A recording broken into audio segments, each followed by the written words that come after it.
ಓಂ ಶ್ರೀ ಮಾತ್ರೇ ನಮಃ. ಎಲ್ಲರಿಗೂ ನಮಸ್ಕಾರ. ನನ್ನ ಚಾನೆಲ್ಗೆ ಸ್ವಾಗತ.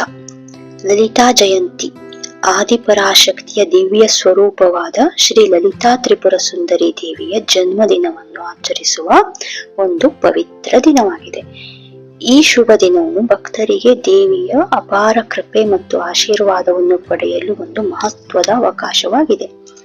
ಲಲಿತಾ ಸಹಸ್ರನಾಮದಲ್ಲಿ ವರ್ಣಿತವಾಗಿರುವಂತೆ ದೇವಿ ಲಲಿತಾ ಸೃಷ್ಟಿ, ಸ್ಥಿತಿ ಮತ್ತು ಲಯಕ್ಕೆ ಕಾರಣನಾದ ಪರಮಶಕ್ತಿ, ಸಮಸ್ತ ಬ್ರಹ್ಮಾಂಡದ ಅಧಿಪತಿಯಾಗಿದ್ದಾಳೆ. ಪುರಾಣಗಳ ಪ್ರಕಾರ ಈ ದಿನದಂದು ದೇವಿ ಲಲಿತಾ ಬಂಡಾಸುರ ಎಂಬ ಕ್ರೂರ ರಾಕ್ಷಸನನ್ನು ಸಂಹರಿಸಲು ಅವತರಿಸಿದಳು. ಅವಳ ಆಗಮನವು ಧರ್ಮದ ಪುನಃಸ್ಥಾಪನೆ ಮತ್ತು ಸಕಲ ಜೀವಿಗಳ ಕಲ್ಯಾಣವನ್ನು ಸೂಚಿಸುತ್ತದೆ. ಅವಳು ಸೌಂದರ್ಯ, ಶಕ್ತಿ, ಜ್ಞಾನ ಮತ್ತು ಸಮೃದ್ಧಿಯ ಪ್ರತೀಕವಾಗಿದ್ದಾಳೆ. ದೇವಿಯ ಈ ಅವತಾರವು ದುಷ್ಟ ಶಕ್ತಿಗಳ ನಾಶ ಮತ್ತು ಸಜ್ಜನರ ರಕ್ಷಣೆಯ ಸಂಕೇತವಾಗಿದೆ. ಲಲಿತಾ ಜಯಂತಿಯಂದು ಭಕ್ತರು ದೇವಿಯನ್ನು ವಿಶೇಷವಾಗಿ ಪೂಜಿಸುತ್ತಾರೆ.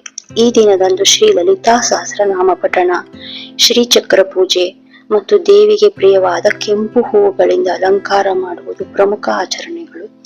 ಅನೇಕ ಭಕ್ತರು ಉಪವಾಸ ವ್ರತವನ್ನು ಆಚರಿಸಿ ದೇವಿಯ ಕೃಪೆಗೆ ಪಾತ್ರರಾಗುತ್ತಾರೆ. ದೇವಸ್ಥಾನಗಳಲ್ಲಿ ವಿಶೇಷ ಹೋಮ, ಯಾಗಗಳು ಮತ್ತು ಪೂಜೆಗಳು ನಡೆಯುತ್ತವೆ. ಅಲ್ಲಿ ಭಕ್ತರು ಸಾಮೂಹಿಕವಾಗಿ ದೇವಿಯನ್ನ ಆರಾಧಿಸುತ್ತಾರೆ.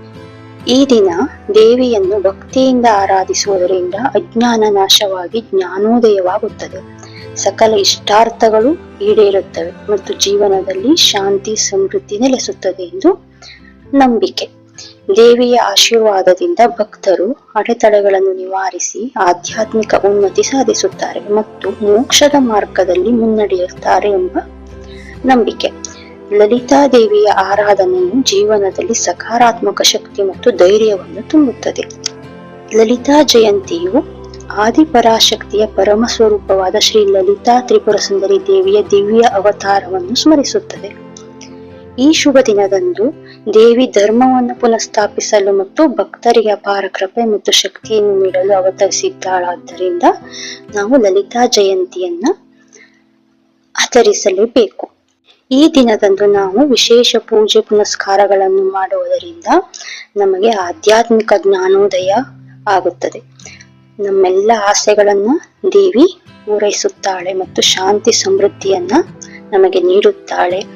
ಭಕ್ತರು ಅಡೆತಡೆಗಳನ್ನು ನಿವಾರಿಸಲು ಮತ್ತು ಮೋಕ್ಷವನ್ನು ಸಾಧಿಸಲು ಅವಳ ಆಶೀರ್ವಾದವನ್ನು ಪಡೆಯುತ್ತಾರೆ.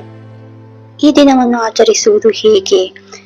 ಸಾಮಾನ್ಯವಾಗಿ ಲಲಿತಾ ಜಯಂತಿಯಂದು ವಿಶೇಷ ಪೂಜೆಗಳನ್ನು ಮಾಡುವ ಮೂಲಕ, ಪವಿತ್ರ ಲಲಿತಾ ಸಹಸ್ರನಾಮವನ್ನು ಪಠಿಸುವ ಮೂಲಕ ಮತ್ತು ದೇವಿಗೆ ಕೆಂಪು ಹೂವುಗಳನ್ನು ಅರ್ಪಿಸುವ ಮೂಲಕ ಆಚರಿಸುತ್ತಾರೆ.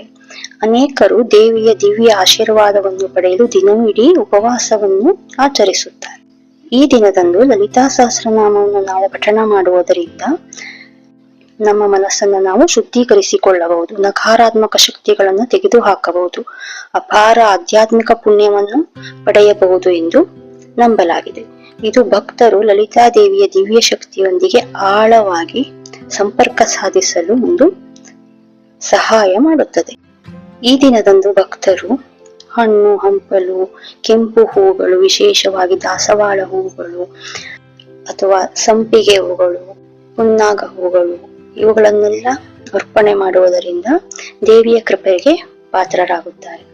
ಜೊತೆಗೆ ಮತ್ತೇನು ನಮಗೆ ಕೊಡಲು ಸಾಧ್ಯವಾಗದೇ ಇದ್ದರೆ ನೈವೇದ್ಯಕ್ಕೆ ನಾವು ಅವಳಿಗೆ ಪ್ರಿಯವಾದ ಗುಡಾನ್ನ ಅಂದ್ರೆ ಅವಳಿಗೆ ಪ್ರಿಯವಾದ ಪಾಯಸವನ್ನ ನಾವು ನೈವೇದ್ಯಕ್ಕೆ ಕೊಟ್ಟು ಅವಳ ಕೃಪೆಗೆ ನಾವು ಪಾತ್ರರಾಗಬಹುದು. ದೇವಿಗೆ ನಾವು ಕುಂಕುಮಾರ್ಚನೆ ಮಾಡಬಹುದು. ಲಲಿತಾ ಸಹಸ್ರನಾಮದ ಪಠಣೆಯ ಜೊತೆಗೆ ತ್ರಿಶಕ್ತಿಯನ್ನು ನಾವು ಪಠಿಸಬಹುದು. ನಮ್ಮ ವೈವಾಹಿಕ ಸುಖ, ಸಮೃದ್ಧಿ ಮತ್ತು ಒಟ್ಟಾರೆ ಯೋಗಕ್ಷೇಮಕ್ಕೆ ದೇವಿಯಲ್ಲಿ ಪ್ರಾರ್ಥನೆಯನ್ನ ನಾವು ಮಾಡಬಹುದು. ಏಕೆಂದರೆ ಇಂದು ದಿವ್ಯ ಮಾತೆಯ ಕಾಸ್ಮಿಕ್ ಶಕ್ತಿಯೊಂದಿಗೆ ಸಂಪರ್ಕ ಸಾಧಿಸಲು ಒಂದು ಉತ್ತಮ ಸಮಯವಾಗಿದೆ. ಹೈ ಎನರ್ಜಿ ಓಡಾಡೋದ್ರಿಂದ ನಾವು ಏನೇ ಪ್ರೇ ಮಾಡಿದ್ರು ಅದು ದೇವಿಗೆ ರೀಚ್ ಆಗೋ ಚಾನ್ಸಸ್ ತುಂಬಾ ಜಾಸ್ತಿ ಇರುತ್ತದೆ.